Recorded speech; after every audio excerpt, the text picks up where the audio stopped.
Hamas और Israel के दरमियान शदीद लड़ाई जारी है और फ़लस्तीनी जंगजू तंजीम हमास ने इसराइल को नाक को चने चबवा दिए हैं। बड़ी बड़ी बातें करने वाले इसराइल को हमास के हाथों हर रोज़ नए नुकसान का सामना करना पड़ता है। धमकियों और कार्रवाइयों के बावजूद इसराइली फ़ौज हमास का कुछ भी बिगाड़ने में नाकाम है। अब हमास ने इसराइल के खुफिया जौहरी तंसीबात वाले शहर देमूना को भी निशाना बना के इसराइल की नींदें उड़ा दी हैं। इसराइल के सहराए नक में वाक़या देमूना शहर, जहाँ इसराइल की खुफिया हसास जौहरी तंसीबात हैं, वो भी हमास के हमलों से ना बच सका। हमास की अस्करी विंग अल कासिम ब्रिगेड ने इसराइल के अहम तरीन शहर देमूना को निशाना बनाया है और ख्याल किया जा रहा है कि इसमें इसराइल को भारी नुकसान उठाना पड़ा है। इब्रानी मीडिया ने भी इसकी तस्दीक की है कि हमास ने देमूना शहर को निशाना बनाया है, जहाँ इसराइल की जौहरी तंसीबात हैं।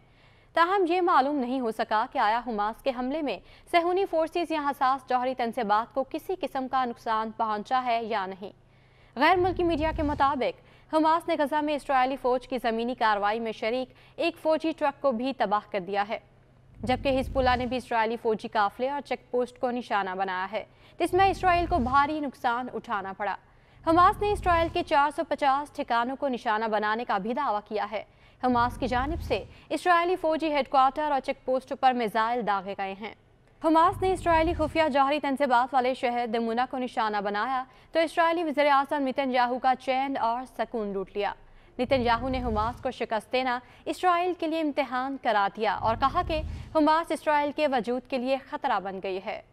इसराइली वज़ीर आज़म नेतन्याहू ईरान से भी खौफजदा हैं। नेतन्याहू ने ईरान पर इल्ज़ाम लगाते हुए कहा कि ईरान हमास की हिमायत करता है और हमास के फौजी बजट का 90% ईरान से आता है। ईरान हमास को फंड्स देता है, मुनज़्ज़म करता है और हिदायत भी जारी करता है। दूसरी जानिब इसराइली फ़ौज ने गजा के शहरियों को एक बार फिर जनूब में मुंतकिल होने की वार्निंग देते हुए कहा है कि जनूब में गजा के शहरी पानी, खुराक, अद्वियात हासिल कर सकेंगे। इसराइली फौज तर्जुमान का कहना है कि अमेरिका और मिस्र की गजा के लिए इंसानी इमदाद की कोशिशों को बढ़ाया जाएगा। इसराइल की लड़ाई गजा के लोगों से नहीं, हमास के साथ है। हमास इसराइल में कैद 6000 फ़लस्तीनियों की रिहाई के एवज़ इसराइली कैदियों को छोड़ने पर आमादा हो गई है। फ़लस्तीनी मज़ामती तंजीम के तर्जुमान अबू उबैदा ने गजा के शहरियों को अपने साथ खड़े रहने का मशवरा देते हुए कहा कि शहरी इस मामले को फैसला कुन मार्का समझें, फतह हमारी ही होगी।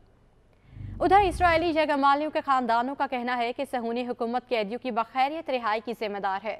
वज़ीर आज़म नेतन्याहू तमाम कैदियों की रिहाई के लिए हर मुमकिन कोशिश करें। इस हवाले से हमास का कहना है कि इसराइली कार्रवाइयों के दरमियान कई जगमाली भी हलाक हो गए हैं। फ़लस्तीनी वज़ारत सेहत का कहना है कि इसराइल के गजा पर फ़ज़ाई और ज़मीनी हमलों में शहीद फ़लस्तीनियों की तादाद 9000 से ज़ायद हो चुकी है, जिसमें आधे से ज़्यादा तादाद ख़वातीन और बच्चों की है। अक़वाम मुत्तहिदा के सेक्रेटरी जनरल एंटोनियो गुतेरेस ने खबरदार किया कि गजा की पट्टी में सूरत हाल तेज़ी से ख़राब हो रही है। उन्होंने खून रेज़ी के डरावने ख्वाब को ख़त्म करने के लिए एक बार फिर जंग बंदी का मुतालबा किया है। गुतेरेस ने कहा कि शहरियों को निशाना बनाना मुकम्मल तौर पर नाकाबिले कबूल है। दुनिया हमारी निगरानी में एक इंसानी तबाही का मुशाहिदा कर रही है। 20 लाख से ज़ायद अफराद ज़िंदगी की बुनियादी ज़रूरियात, खुराक, पानी, पनाहगाह और तिब्बी ज़रूरियात से महरूम हैं।